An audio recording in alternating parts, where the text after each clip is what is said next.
有一句话叫做5月13人看人，这就是咧讲台北迎新红，人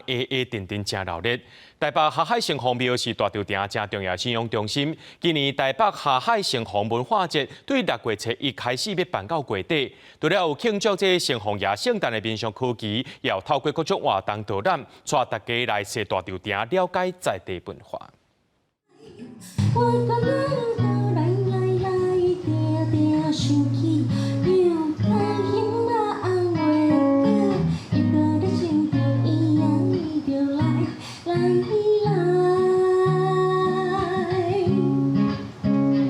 歌手以一条南管调的苏军塔来做今年台北下海城隍文化节记者会的开场表演。台北下海城隍庙是大稻埕真重要的信仰中心。古早话讲3月小妈祖，5月迎新红，代表讲这是当地非常重要的庆典。也拿今年台北下海城隍文化节拍算自6月开始。重头戏呢，6月。这个18号，农历的5月13，迎新红哈。那这一次呢，还是由我们在地的很多的宣社，包括像保安社、临安社、双联社、明光乐社等等的，都会一起来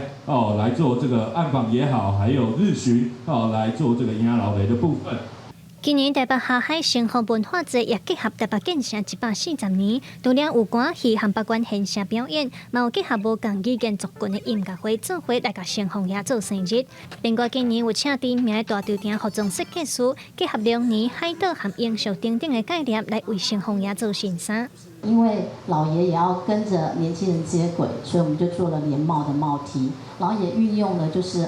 永续时尚的这个宝特纱的布料来做数位樱花，然后老爷也是渡海来台，所以我们就把这些海洋的一些概念呢，就放在这个我们的整个地图里面。今年台北下海城隍文化节自6月初1办到月底，除了有迎新红的民俗科技，嘛有甲大稻埕在地的店家共同规划等风节特点，要透过各种活动展览和导览，带大家来踅大稻埕，了解在地文化。记者卢尚祖、郑俊尧台北报道。